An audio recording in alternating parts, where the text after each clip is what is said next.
Oh my God, Jessica, you should see this pathetic place my father wants me to work at. He says I need to learn the business from the ground up. Can you believe it? Me? Victoria Ashford? Working like a common employee. Excuse me, miss. I just cleaned this section. Could you please use the other entrance? There's a sign right. Do you know who you are talking to? I don't take orders from the help. You are janitor. Your job is to clean up after people like me. So do your job and stop bothering me with your petty complaints. I understand you're in a hurry, miss. I was just trying to... You are still talking? What is your name? You know what, I don't even care. You're probably too insignificant to remember anyway. People like you're invisible to people like me. You come here every day, mop floors, empty trash cans, and go back to whatever tiny apartment you can barely afford. Meanwhile, people like me actually matter. We make decisions. We build empires. You're just background noise. Everyone's work has value, miss. Without people doing jobs like mine, this building wouldn't function. We're all part of... Oh, how precious. The janitor has philosophies about life. Did you read that on some motivational poster in your break room? Listen, I don't have time for your poverty mindset wisdom. I have an actual important meeting with my father, the CEO of this company. You know, real work. Not pushing a mop around. I hope you have a good day, miss. And congratulations on your new position here. How do you know about my position? Have you been gossiping about me? This is exactly what's wrong with people at your level. You have nothing better to do than talk about your betters. Let me make something crystal clear, you and I will never have a conversation that matters. You will never be anything more than the person who cleans up my mess. Stay in your lane, janitor. If only you knew, Victoria Ashford. If only you knew. Victoria, you're late. Your first day in the company and you're already late. Daddy, please. I was held up by some annoying janitor downstairs who was complaining about me walking on his precious clean floor. Can you believe the audacity? You really need to train your staff better. They're speaking to me like I'm one of them. Victoria, those employees are the backbone of this company. Everyone deserves respect, regardless of their position. How many times have I told you this? Oh God, not another lecture. Daddy, you grew up poor, I get it.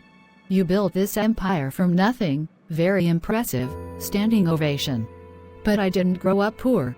I grew up as Victoria Ashford, daughter of a billionaire. I don't need to pretend to relate to the help. It's not authentic. That attitude is exactly why you're here. You're 28 years old, Victoria. You've never worked a real day in your life. You spend money like water but have no idea how it's earned. This company has 500 employees. And if you're going to inherit it someday, you need to understand every level of operation. I understand business, Daddy. I have an MBA from Harvard, remember. I don't need to befriend janitors to understand profit margins and market strategy. An MBA teaches you theory. I'm teaching you humanity.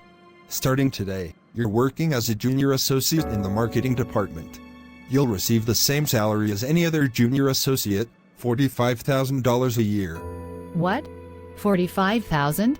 Daddy, my shoe budget is more than that. This is ridiculous. I won't survive on that. You'll survive just fine. Your trust fund is frozen for the next year. You'll live on your salary, just like everyone else here. You'll work 9 to 6, just like everyone else.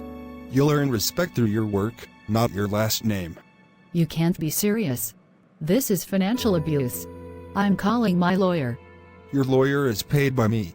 Victoria, this is not a punishment. This is a gift. I'm giving you the opportunity I never had, to learn and grow while you still have a safety net. In 1 year, if you've proven yourself, you'll take a real position in company leadership. But you must earn it. Fine. I'll play your little game. But when I prove that I can do this job in half the time while barely trying, you're going to feel very foolish. I'm an Ashford. Excellence is in my blood. I hope you're right, sweetheart. I really do. Your supervisor will be here in a moment to show you to your desk. And Victoria, try to keep an open mind. You might learn something valuable. Oh, I'm sure I'll learn so much from people who couldn't afford to go to the schools I went to. This will be extremely educational. That's exactly what worries me.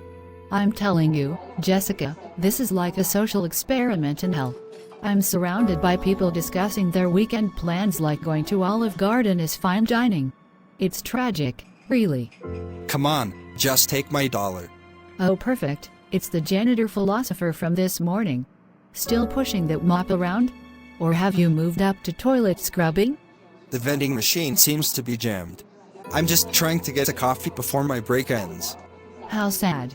You probably count your pennies to afford that $1.50 coffee, don't you? Meanwhile, I spent $85 on this organic, artisan lunch that I'm barely touching because the stress of being around mediocrity kills my appetite. That's a shame. There are people who would be grateful for that food. The homeless shelter 3 blocks away always needs donations. Are you seriously lecturing me about charity? Do you know how much the Ashford Foundation donates annually? Millions. Millions. What do you donate? Spare change you find while mopping? Charity isn't just about money, miss. It's about compassion, time, seeing people's humanity. Sometimes the smallest gestures mean the most. Oh, here we go again with the fortune cookie wisdom. You know what your problem is, janitor? You've romanticized poverty. You've convinced yourself that being broke makes you morally superior. It doesn't. It just makes you broke. Rich people aren't evil, and poor people aren't saints. The difference is, rich people have resources to actually change the world. Resources without wisdom are just wasted potential. I've seen people with nothing give everything, and people with everything give nothing. Wealth isn't measured in bank accounts alone. Wow, you're really committed to this humble sage routine, aren't you? Let me guess, you're perfectly happy with your simple life? You don't want material things? You're just so grateful for what you have. I didn't say I don't have ambitions or desires. I'm just saying that success means different things to different people. Some people measure it in dollars. Others measure it in impact, relationships, personal growth. Those are things poor people say to feel better about being poor. It's a coping mechanism. If you actually had money, you'd understand that every single problem in your life would be easier to solve. Health problems, top doctors, education, best schools, opportunities, unlimited. Money doesn't buy happiness? Wrong. It buys options, and options create happiness. You might be surprised how many wealthy people are profoundly unhappy.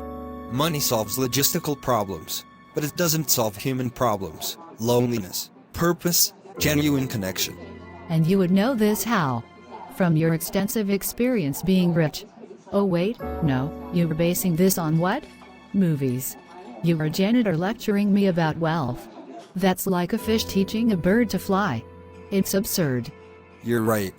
I'm just a janitor. But I've been around long enough to observe people, including wealthy people, and I've noticed that respect, kindness, and integrity aren't determined by income brackets. God, you're insufferable with your moral superiority. You stand there in your stained uniform, making minimum wage, and act like you've figured out life's great secrets. Newsflash, you haven't. You're invisible. You're forgettable. In 5 minutes, I won't even remember this conversation. Perhaps. But maybe someday you'll remember the lessons you refused to learn when they were offered freely.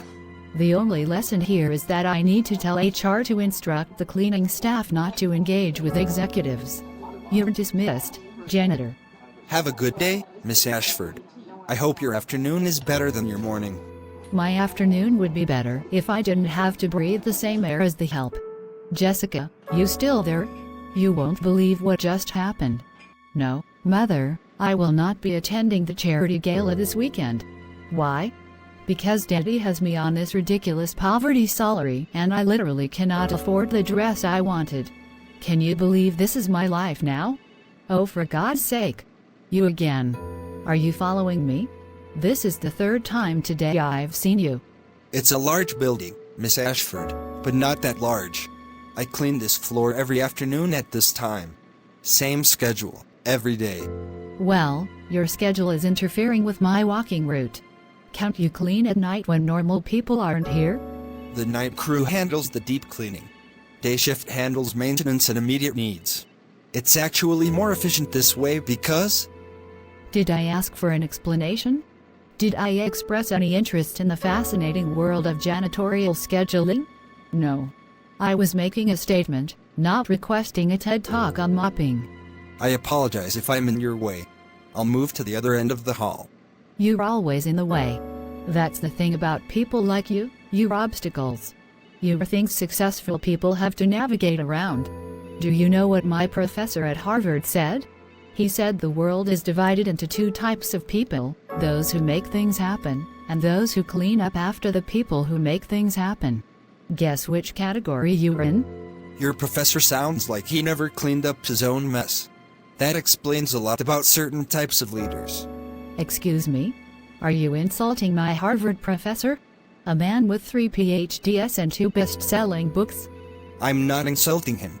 I'm saying that perspective matters. A leader who has never done the foundational work often doesn't understand the foundation. The best CEOs I've ever encountered knew every job in their company because they'd done them. The best CEOs you've encountered? Really? And where exactly did you encounter these top CEOs? At the Janitor convention? At the Mop and Bucket networking event? You'd be surprised who you meet when you're not blinded by assumptions. Some of the most successful people I know dress simply, speak humbly, and treat everyone with respect. You'd walk right past them and never know their worth. Oh, this is rich. Let me guess, you're about to tell me that you are secretly a billionaire? That this janitor thing is just a disguise? That you're testing people's character? This is like a bad Hallmark movie. I never said that. But I'll say this, appearances can be deceiving. The person you dismiss today might be the person you need tomorrow. Is that a threat? Are you threatening me? Because I can have security remove you from this building permanently. One call to my father and you're unemployed. It's not a threat, Miss Ashford. It's just advice. Free advice, which according to common wisdom, is worth exactly what you pay for it. The only advice I need from you is which cleaning products work best, and honestly, I don't even need that. You know what? I'm going to do you a favor. I'm going to pretend this conversation never happened. Because if I reported your insubordination, you'd be fired. But unlike what you think of me, I'm not cruel. I'm giving you a pass. That's very generous of you, Miss Ashford. I'm sure Karma will remember your kindness. Karma? Karma? Karma is a fairy tale poor people invented to feel better about their station in life. Oh, those rich people will get what's coming to them eventually. No, we won't. We'll keep being rich and successful while people like you keep mopping floors and dreaming about cosmic justice. I suppose we'll see. Time has a way of revealing truths we try to hide. Why do you talk like a mysterious character in a movie? Why can't you just say yes, Miss Ashford, and move out of my way like normal service staff? Because I am not just service staff. I'm a human being with thoughts, experiences, and yes, opinions. My job doesn't define my worth, and your privilege doesn't define yours. You've just made a very big mistake, Janitor. A very big mistake. No, Victoria. You're the one making the mistake. But you will understand soon enough. Yes, Mr. Chen, the investors are very pleased with the Q3 results. We'll discuss the expansion at Friday's board meeting. I'll call you back. Victoria, what's wrong? What's wrong? What's wrong? Your janitor is what's wrong. The arrogant, disrespectful, condescending janitor who keeps talking to me like we're equals. Which janitor? We have a cleaning staff of 20 people. I don't know his name. He's maybe 30-something, acts like he's some kind of philosopher king, gives me unsolicited life advice. He's been utterly inappropriate. Inappropriate how? Did he harass you? Because if so, that's a serious? No, not like that. He just talks to me. Like he knows better than me. Like he's superior to me. It's infuriating. I need you to fire him. Victoria, I'm not firing someone because they spoke to you in a way you didn't like. What exactly did he say? He implied that I'm privileged and ignorant. He suggested that my Harvard education means nothing. He talks about karma and lessons like he's some enlightened guru. Daddy, he's a janitor who talks to me like I'm the one who needs to learn from him. And what did you say to him before these conversations? What do you mean? I mean, how did you speak to him? Did you perhaps speak to him disrespectfully first? I spoke to him appropriately for his position. I didn't ask for his commentary on my life. He should just clean and stay quiet. Victoria, do you hear yourself? Appropriately for his position? Everyone in this building deserves respect. I don't care if someone is the CEO or the janitor. So you're taking his side? A random employee over your own daughter? I'm not taking sides. I'm telling you that you need to treat everyone with basic human dignity. This is exactly the lesson I hope you'd learn by working here. I'm being humiliated by the staff and you lecturing me? This is unbelievable. You know what? Fine. Fine. I'll just avoid him. I'll pretend he doesn't exist. Victoria, wait. Which janitor is this? Can you describe him better? Why does it matter? Tall, dark hair, probably late 20s or early 30s, has this annoying calm demeanor like nothing bothers him. Thinks he's smarter than everyone. Wears the standard janitor uniform. I see. And he's been giving you advice about life and success? Yes. It's so inappropriate. Why? Do you know who I'm talking about? I might. Victoria, I want you to do something for me. For the next week, I want you to observe people. Really observe them. Don't just see their job titles or their clothes. Try to see who they actually are. Is this another one of your character building exercises? Because I'm really not in the mood. Humor me. 1 week. Can you do that? Whatever. Can I go now? I have actual work to do. Yes, you can go. Victoria, that janitor you want me to fire. Don't underestimate him. Trust me on this. What does that mean? It means exactly what it sounds like. Good night, sweetheart. This family gets weirder every day. Oh, Victoria. If you only knew who you've been speaking to. This is going to be very interesting indeed. Jessica, I can't talk long. I'm in serious trouble. You remember that big marketing presentation I was supposed to lead? The one for the Henderson account worth $5 million? Well, my boss just told me that Mr. Henderson is extremely traditional and old-fashioned. He doesn't like entitled rich kids, his words apparently. So what? You were qualified. You went to Harvard. That's what I said. But apparently someone told Henderson that I'm only here because of my father. Now he's threatening to pull the account unless the presentation proves I have real substance and understanding of working-class consumer behavior.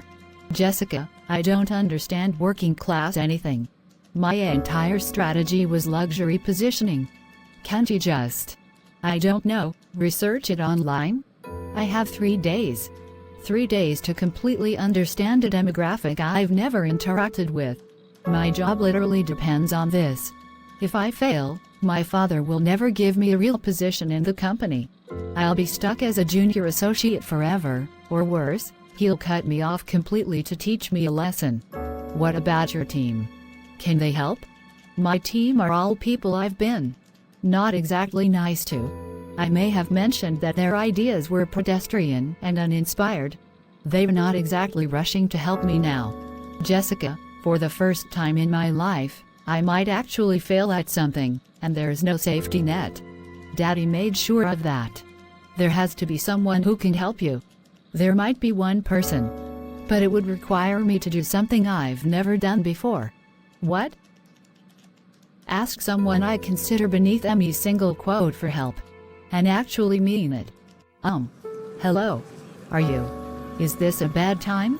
Miss Ashford, this is unexpected. The executive offices are 7 floors up. Are you lost? No, I'm not lost.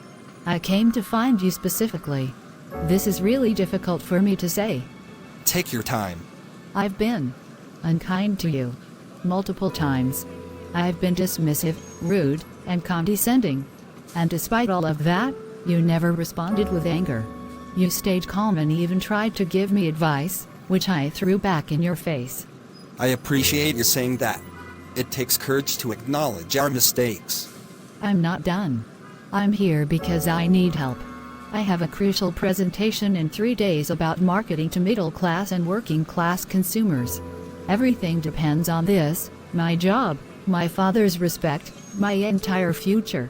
And I realize that I have absolutely no idea how normal people think, what they value, or what motivates them.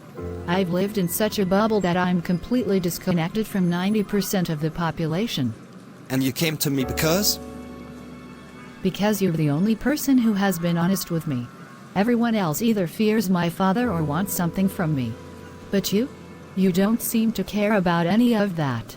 You treated me like a person who needed to hear the truth, even when I didn't want to hear it. So you want me to help you understand regular people so you can sell products to them more effectively? When you say it like that, it sounds terrible. But yes. Essentially, yes. Look, I know I have no right to ask you for anything after how I've treated you. But I'm desperate. I'm asking you, person to person, will you help me? What makes you think I know anything about marketing or business strategy? I'm just a janitor, remember? Background noise.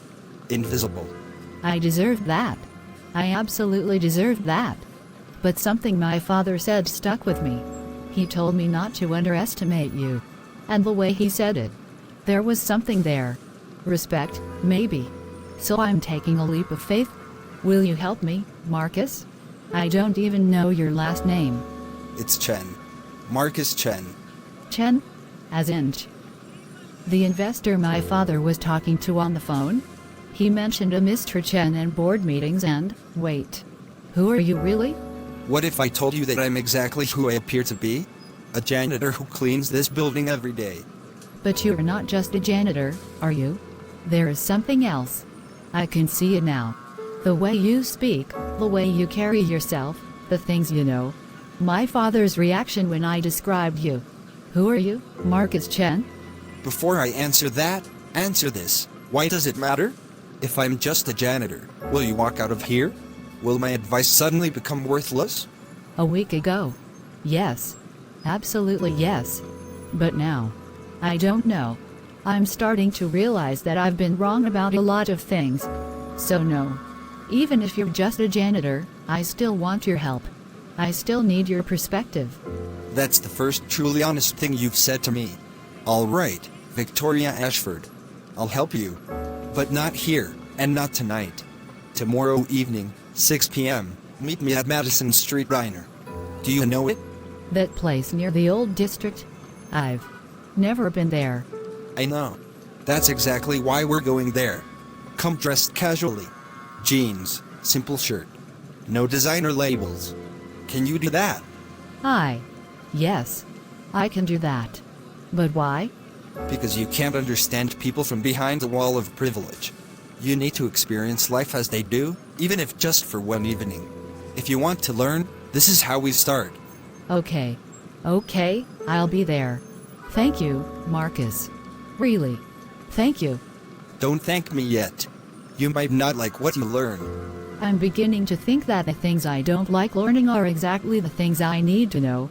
Now that, Victoria, is wisdom. You're already starting to grow.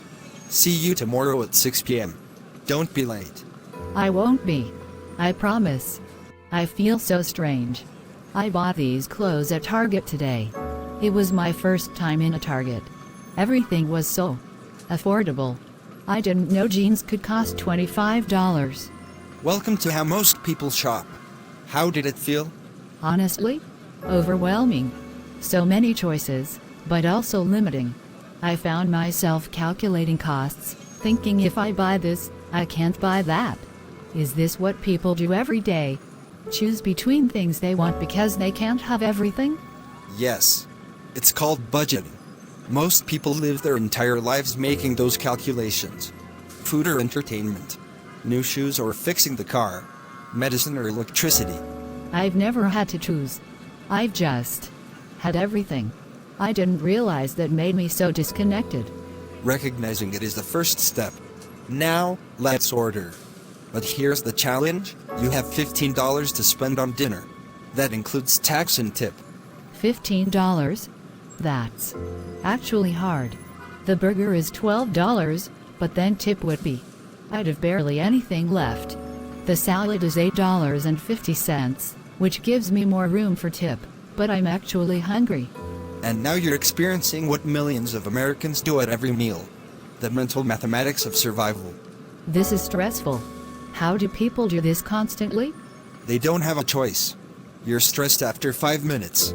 Imagine a lifetime. I'll have the chicken sandwich. $9.50. That leaves me $5.50 for tax and tip, which should work. Good choice. Practical but satisfying. Marcus, can I ask you something? And will you be honest with me? I've always been honest with you, Victoria. Even when you didn't want to hear it. Why are you helping me? After everything I said to you, every insult, every dismissal, why? Do you want the simple answer or the complete truth? The complete truth. I think I'm finally ready to hear it. All right. The truth is, I see potential in you. Beneath the privilege and the attitude, there's someone who could actually make a difference in the world. Your father sees it too. That's why he's putting you through this. He could have just given you an executive position, but he didn't. He knows that without this struggle, without this humbling, you'd never become the leader you could be. You know my father, don't you? Beyond just working in his building. I know your father very well. We've worked together for over a decade. But you're a janitor. How would you work with the CEO for a decade? Victoria, I'm going to tell you something, but I need you to promise me something first. What? Promise me that after I tell you, you'll finish this journey we've started. You won't run away or shut down. You'll see this through. You're scaring me a little, but yes. I promise.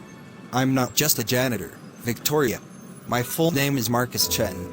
I'm the CEO and founder of Chen Global Investments. We're one of the largest venture capital firms in the country. We have a portfolio worth $8.3 billion. I've been a principal investor in your father's company for 10 years. What? No, that's not. You clean floors. I've seen you. Multiple times. I do clean floors. Every Monday, Wednesday, and Friday, I work a 4-hour shift as part of the maintenance staff at companies in our portfolio. It's something I've done for years. But why? Why would a billionaire clean floors? Because I never want to forget where I came from. I grew up in poverty, Victoria. Real poverty. My mother cleaned offices to put food on our table. She worked 3 jobs. I watched her sacrifice everything for me. When I became successful, I promised myself I would never forget those jobs, never forget the people who do them. So I do them myself, regularly, to stay grounded. Oh my God. Everything I said to you. Every horrible, entitled thing. You're worth billions and I treated you like you were worthless. Now you understand. It wasn't about me, Victoria. It was about you. It was about revealing who you would become, someone who judges people by their job title instead of their character. I'm so ashamed. I'm so deeply ashamed. You must think I'm a terrible person. I think you're a work in progress. We all are. The question isn't whether you've made mistakes, you have. The question is whether you'll learn from them. Is this why my father told me not to underestimate you? Your father and I planned this, yes. He was worried about you, about the person you were becoming. He asked me to interact with you as a janitor, to see how you'd react. It was a test, Victoria. And I failed. Spectacularly. You failed the first test, yes. But you're here now, aren't you? You humbled yourself enough to ask for help. That's passing a different, more important test. So what now? Was this whole thing just to humiliate me? To teach me a lesson? No. It was to wake you up. And it worked. The Victoria who walked into that diner is different from the Victoria who walked into that office building 2 weeks ago. You're beginning to see people differently. That's real progress. I don't know what to say. I feel like my entire worldview has been shattered. Good. That means you're ready to build a better one. Now, let's talk about your presentation. You want to understand working-class consumers? I grew up as one. I can help you, genuinely help you, create something authentic. But it starts with empathy, not strategy. I'm ready to learn. Really learn. No ego, no attitude. Just Teach me. Now we're getting somewhere. Let's start with this question. Why do you think people buy things? 2. Fill a need or desire. Deeper. Why do working class families make the purchasing decisions they make? Because every dollar matters. They are looking for value, quality, something that will last because they can't afford to replace it. Yes. Keep going. They are buying trust. They are buying reliability. They are not just buying a product, they are buying peace of mind that they made the right choice with their limited resources. Excellent. Now you're thinking like someone who understands. When you market to working families, you're not selling luxury or status. You're selling solutions to real problems. You're selling respect for their intelligence and their budget. So my entire luxury-focused strategy was wrong. Not wrong for luxury consumers, but completely wrong for this demographic. They see through inauthentic marketing immediately. They need to know you understand their lives. How do I show them I understand when I'm just beginning to understand myself? You be honest about that. You don't pretend to have lived their life. You show respect for their experience. You listen to their needs, and you offer genuine value. Authenticity resonates, Victoria. People can feel when a company actually cares versus when they're just trying to extract money. This is incredible. This is exactly what I needed. Thank you, Marcus. Really. We're not done yet. Over the next 3 days, you and I are going to visit real families, real communities. You're going to interview people, listen to their stories. Then you're going to create a presentation that reflects their reality, not your assumptions about their reality. You do that for me? Spend 3 days helping me after everything? I'm not doing it for you. I'm doing it for all the people you'll impact in your career. If you learn these lessons now, you could help millions of consumers get better products and services. That's worth 3 days of my time. You're remarkable. I wish I'd known who you were from the beginning. I would have treated you so differently. And that's exactly the problem, Victoria. You shouldn't treat people well because they're rich or powerful. You should treat everyone well because it's right. That's the lesson. I understand now. I really do. Victoria, you have 15 minutes before Mr. Henderson arrives. How are you feeling? Nervous. Terrified, actually. But also confident in a way I've never felt before. Dad, I need to tell you something. What is it? I know about Marcus. I know you two planned everything. And I want to thank you. He told you? Yes. And at first, I was angry. I felt manipulated. But then I realized you did it because you love me. You could see me becoming someone you didn't raise me to be, and you intervened. That took courage. I was watching you become a stranger, Victoria. Entitled, dismissive, cruel even. That's not the daughter I raised. I needed to do something drastic. You succeeded. These past 3 days with Marcus, meeting real families, hearing their struggles, their hopes, Dad, I've learned more than I did in 4 years at Harvard. I finally understand what you've been trying to teach me. And what's that? That success without empathy is just wealth. That leadership means serving people, not standing above them. That every person, regardless of their job or income, deserves dignity and respect. That's my girl. That's who I always knew you could be. I have so much to make up for. The way I treated people, the things I said. You'll have plenty of time to make amends. But right now, you have a presentation to deliver. Show Mr. Henderson what you've learned. I will. And Dad, after this, I want to work with Marcus on a new initiative. A program that helps our company create products and services that genuinely serve working families. Not to exploit them, but to actually improve their lives. Now you're thinking like a true leader.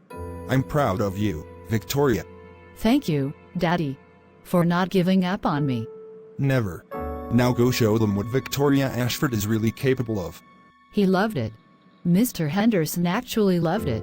He said it was the most authentic, thoughtful marketing strategy he'd seen in years. We got the account. Congratulations. You earned this, Victoria. We earned this.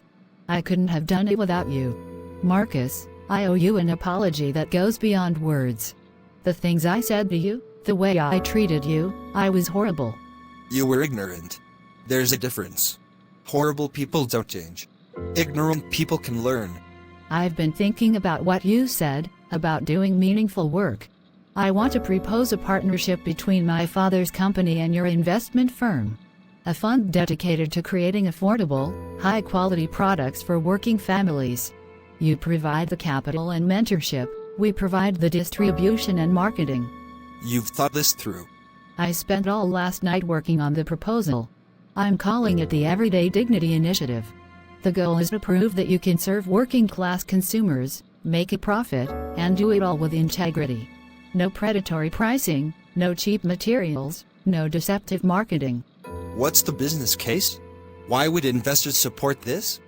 Because working-class consumers represent the largest market segment. Companies that earn their loyalty earn it for generations. It's not just profitable, it's sustainable. Plus, it's the right thing to do, which matters to impact investors. You really have changed. The Victoria I met 3 weeks ago would never have created something like this. The Victoria you met 3 weeks ago was a spoiled, entitled child playing at business. I'm trying to become someone different. Someone who deserves the opportunities I've been given. I'll consider your proposal seriously. Send me the full business plan. Really? You'll actually consider it? Victoria, I invest in people more than ideas. And the person you're becoming is someone I'd bet on. That means everything to me. You could have just exposed me, humiliated me, let me fail. But you helped me instead. Why? Because transformation is always more valuable than punishment. I saw potential in you. Your father saw potential in you. We wanted to see if you'd see it in yourself. I'm seeing it now. And I'm seeing so much more. I'm seeing all the people I was blind to before. The security guard who holds the door. The receptionist who manages everything. The cleaning crew who works while we sleep. They all matter. They all have value. Yes, they do. And when you treat them that way, when you build a business that honors that, you create something special. I want to apologize to everyone I was rude to. Starting with you, formally and publicly. You don't need to. Yes, I do. I need to own my mistakes. I need people to know I've changed. Will you let me do that? If it's important to you, then yes. There is one more thing I need to say. What's that? Thank you for seeing who I could be, even when I was showing you who I was at my worst. Thank you for the patience, the teaching, the honesty. You changed my life, Marcus Chen. You changed your own life, Victoria. I just held up a mirror. You chose to look at what you saw and decide to change it. That's all you. Can I ask you something personal? Sure. Do you think your mother would be proud of the work you do? The janitorial shifts, the way you stay connected? I hope so. She passed away 5 years ago, but I like to think she'd be proud that I never forgot where I came from. That I use my success to lift others up, not to separate myself from them.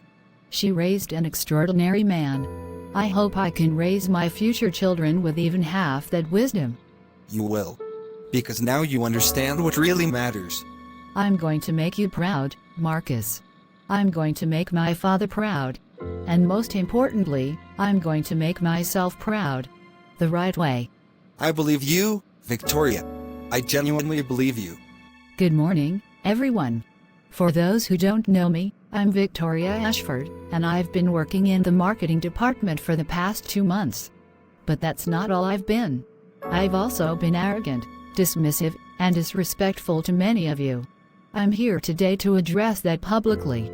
When I started here, I believed that my Ivy League education and my last name made me better than people in certain positions. I looked down on essential workers. I was rude to support staff. I treated people as invisible if they didn't match my narrow definition of important. I was wrong. Completely, utterly wrong. There is someone in this room who taught me one of life's most valuable lessons. Someone I treated terribly, but who responded with grace and wisdom. Marcus Chen, could you please stand? Many of you know Marcus as a member of our janitorial staff. What you might not know is that Marcus is the CEO of Chen Global Investments, one of our largest investors. He's a self-made billionaire who works janitorial shifts to stay connected to his roots and honor his late mother's memory. Marcus, I humiliated myself in front of you repeatedly. I spoke to you with contempt. I dismissed your insights. I treated you as less than human. And you could have exposed me, embarrassed me, or simply walked away. Instead, you taught me. You showed me patience I didn't deserve and wisdom I desperately needed. I'm standing here today to apologize to you publicly. And to thank you for changing my life. Because of you, I've launched the Everyday Dignity Initiative, which this company is now fully supporting. We're creating a new product line specifically designed for working families, affordable, high quality, built to last. But more than that, because of you, I've changed how I see people. Every person in this company matters. Every role is essential. And I'm committed to proving that through my actions, not just my words. Marcus, will you forgive me? I hope and plead you do. Thank you.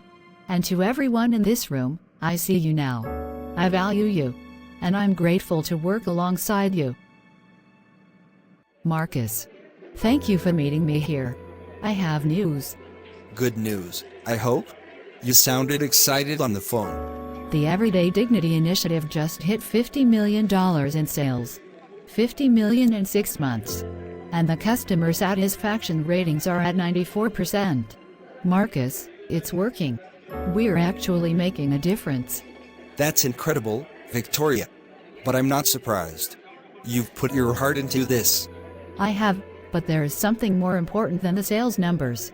I received a letter yesterday from a single mother in Ohio.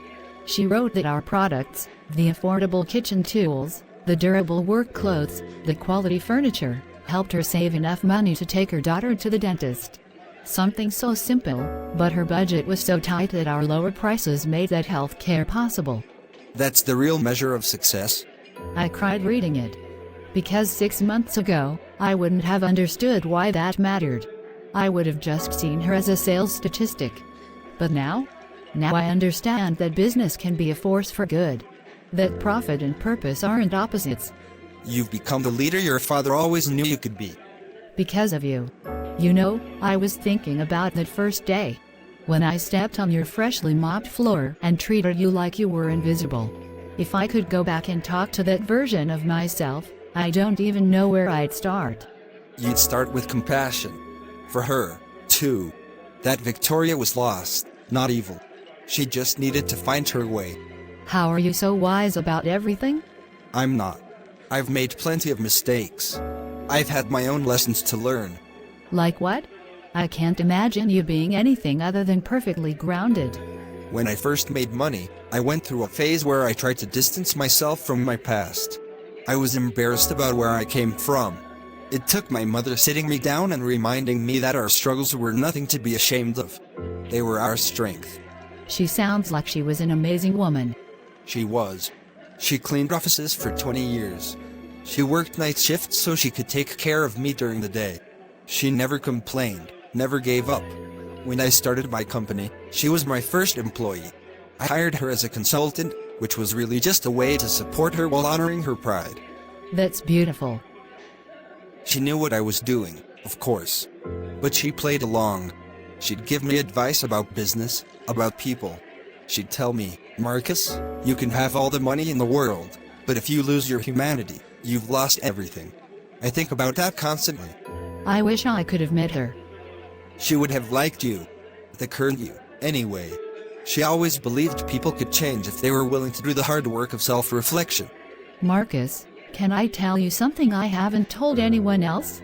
Of course. I've started volunteering at a women's shelter, teaching financial literacy and job interview skills.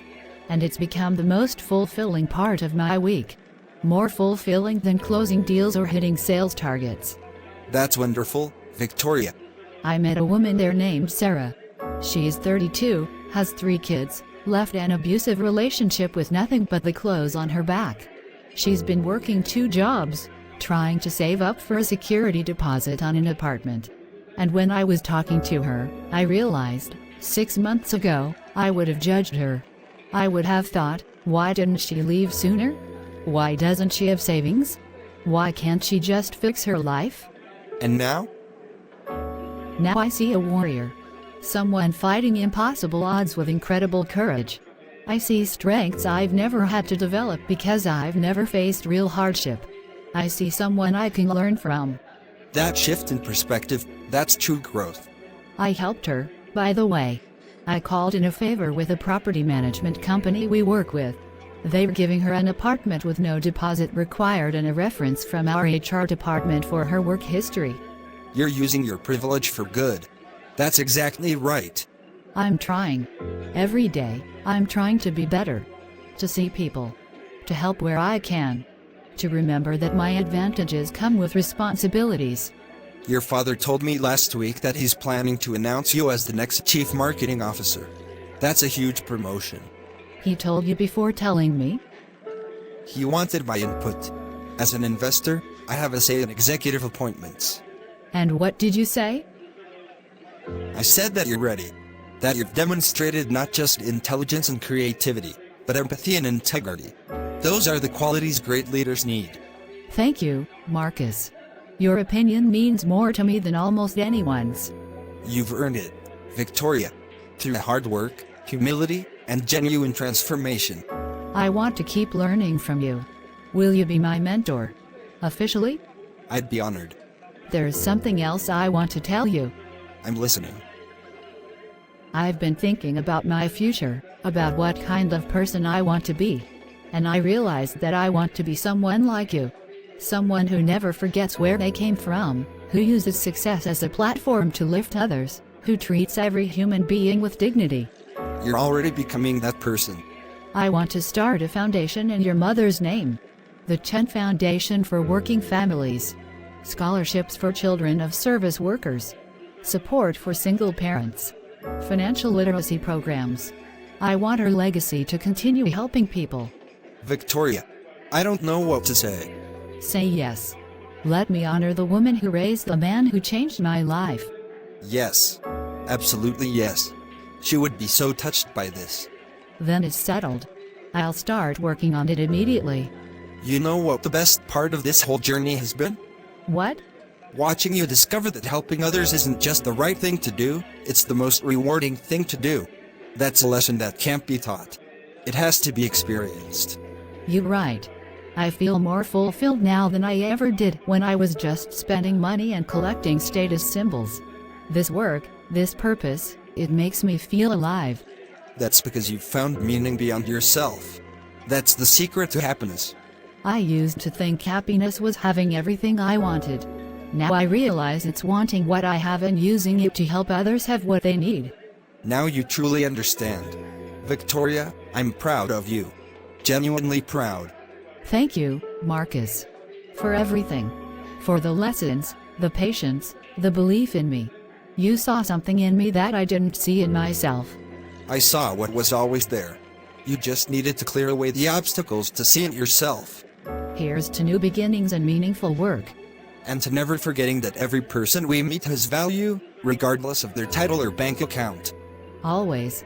That's a lesson I'll carry for the rest of my life.